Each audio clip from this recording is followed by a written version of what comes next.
ಯೇಸು ಕ್ರಿಸ್ತನು ತನ್ನ ಜೀವಿತ ಕಾಲವೆಲ್ಲ ತಂದೆಗೆ ವಿಧೇಯನಾಗಿಯೇ ನಡ್ಕೊಂಡ. ಬೈಬಲ್ ಹೇಳ್ತಿದೆ, ಫಿಲಿಪ್ಪದವರು ಬರೆದ ಪತ್ರಿಕೆ, ಹೀಗೆ ಆತನು ಆಕಾರದಲ್ಲಿ ಮನುಷ್ಯನಾಗಿ ಕಾಣಿಸಿಕೊಂಡಿದ್ದಾಗ ತನ್ನನ್ನು ತಗ್ಗಿಸಿಕೊಂಡು ಮರಣವನ್ನು, ಅಂದರೆ ಶಿಲುಬೆಯ ಮರಣವನ್ನಾದರೂ ಒಂದಷ್ಟು ವಿಧೇಯನಾದನು.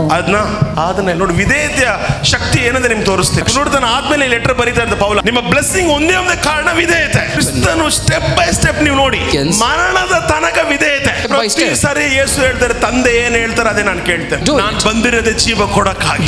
ಅವರು ಹೇಳುವಾಗಲೇ ಅವರು ವಿಧೇಯರಾಗಿದ್ದಕ್ಕೆ ಪರಿಶುದ್ಧಾತ್ಮರು ಅವ್ರ ಲೈಫ್ ಅಲ್ಲಿ 100ಕ್ಕೆ 100ರಷ್ಟು ಕೆಲಸ ಮಾಡಿದ್ರು. ಯೇಸು ಸಮಾಧಿಗೆ ಹೋದ್ರ?